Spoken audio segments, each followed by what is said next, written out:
Baik, selanjutnya teman-teman kita akan membahas terkait dengan cara pembuatan obat tradisional yang baik atau CPOTB. Nah, ini materi yang masih masuk ke fungsi pemeriksaan, di mana untuk CPOTB itu manfaatnya bukan hanya untuk pelaku usaha sendiri, tetapi juga manfaatnya dapat dirasakan atau diperoleh oleh masyarakat dan juga tentunya pemerintah, di mana masing-masing stakeholder ini memiliki manfaat yang berbeda-beda, di mana untuk pelaku usaha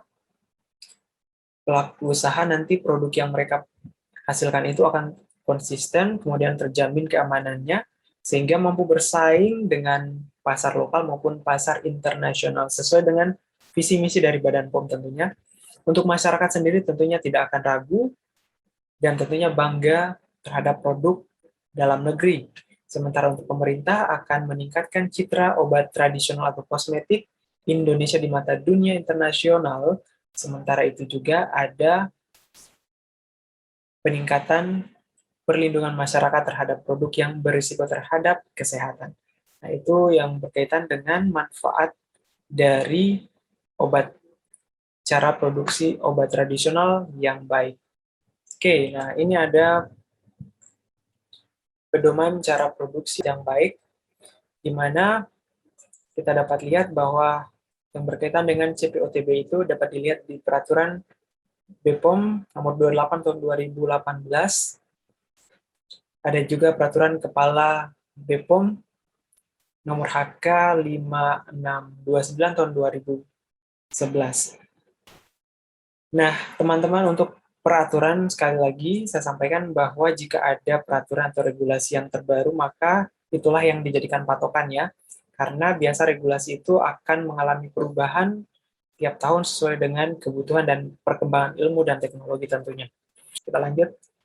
Nah, di sini prinsip-prinsip terkait dengan cara produksi obat tradisional yang baik itu ada 11 prinsip. Pertama adalah manajemen mutu, kemudian juga ada personalia, bangunan, fasilitas dan peralatan, sanitasi dan hygiene, dokumentasi produksi, pengawasan mutu.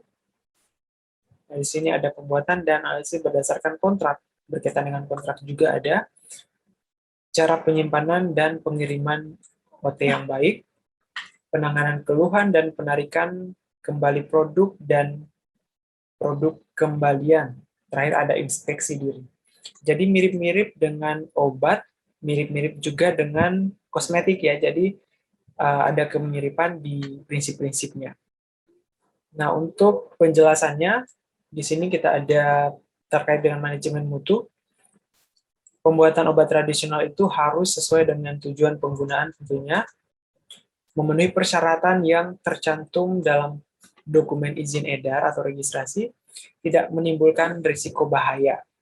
Untuk personalia sendiri, ada beberapa kualifikasi. Yang pertama, terkualifikasi untuk personilnya dan berpengalaman praktis dalam jumlah yang memadai, memegang posisi kunci yaitu kepala produksi, kepala pemastian mutu atau quality assurance, dan quality control atau kepala pengawasan mutu.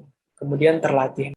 Nah, untuk penjelasan aspek-aspek itu untuk fasilitas bangunan dan peralatan, ini kurang lebih sama dengan di prinsip-prinsip yang lain di obat dan di kosmetik.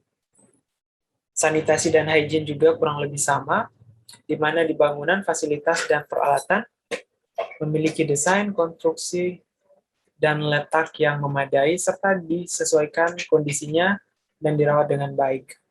Tata letak dan desain ruangan menjamin tidak terjadinya kekeliruan, pencemaran silang, dan kesalahan lain, memudahkan pembersihan, sanitasi, dan perawatan yang efektif. Nah, ini saya rasa kurang lebih sama dengan prinsip-prinsip di komoditi lain. Sanitasinya juga kurang lebih sama, tentunya berkaitan dengan kebersihan, dan tentunya perilaku dari personil atau karyawan tentunya. Kita lanjut saja.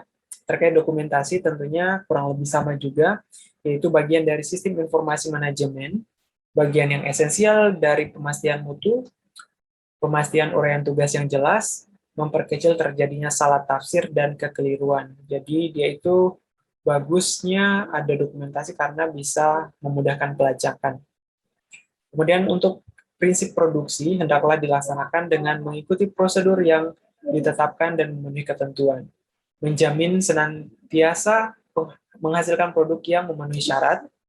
Kemudian bahan awal OT merupakan titik kritis. Jadi bahan awalnya itu sebelum dilakukan produksi itu harus betul-betul dipastikan dan dicek terkait dengan bahan awal tersebut. Nah, untuk pengawasan mutu, tentunya memberikan kepastian bahwa produk secara konsisten. Jadi ada kata konsisten, walaupun sudah beberapa lama atau beberapa waktu melakukan kegiatan produksi, tapi hasilnya harus tetap konsisten. Keterlibatan dan komitmen semua pihak. Jadi pengawasan mutu sebenarnya bukan hanya bagian untuk quality control ya, tapi semua pegawai harus mampu dan menerapkan kegiatan pengawasan terhadap mutu tersebut. Kemudian di sini ada pembuatan dan analisis berdasarkan kontrak. Jadi untuk poin-poin ini ada yang harus dibuat secara benar, disetujui, dan dikendalikan untuk menghindari kesalahpahaman.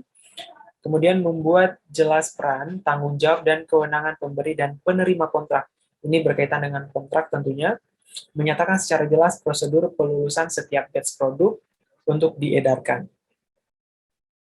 Dan yang bertanggung jawab di sini secara penuh adalah kepala bagian pemastian mutu. Jadi itu yang berkaitan dengan pembuatan dan analisis berdasarkan kontrak. Nah, untuk cara penyimpanan dan pengiriman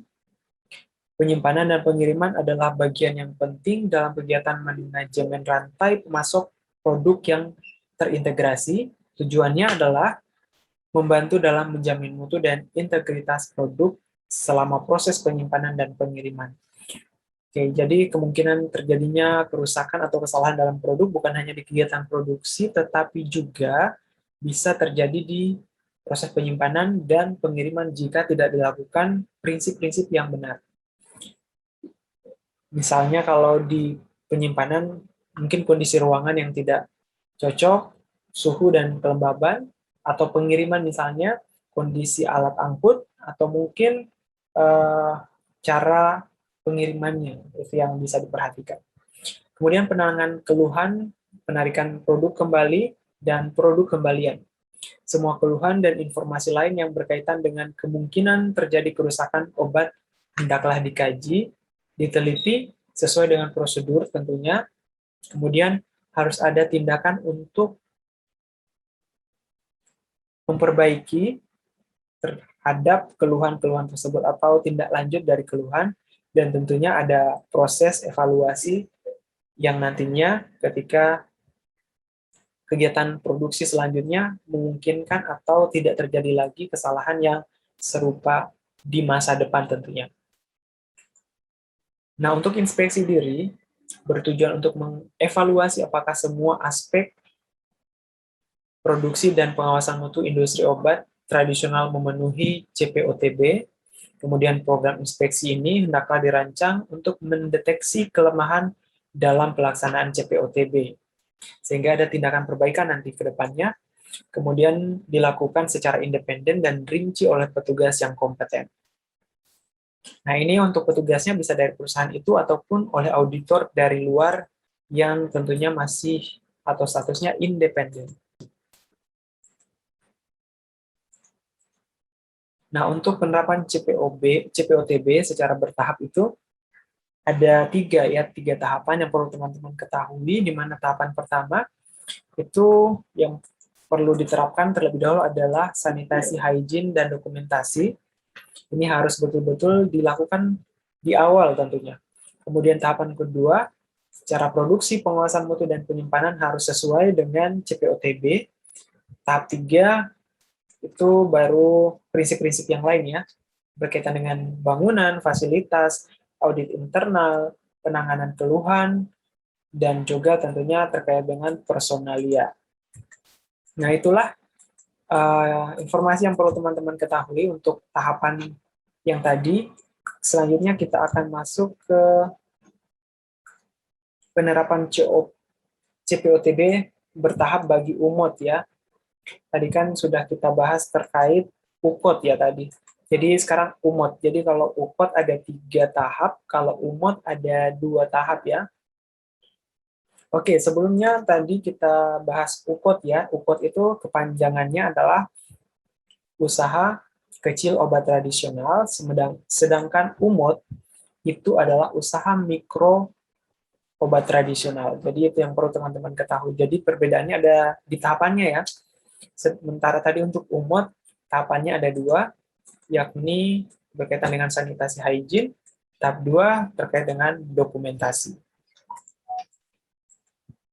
Oke teman-teman, itulah informasi terkait dengan cara produksi obat tradisional yang baik. Semoga informasinya bermanfaat buat teman-teman semua, dan jangan lupa untuk rajin belajar, pahami tiap-tiap prinsip di tiap komoditi sehingga memudahkan teman-teman, dan pahami istilah-istilah yang berkaitan dengan cara produksi tiap-tiap komoditi.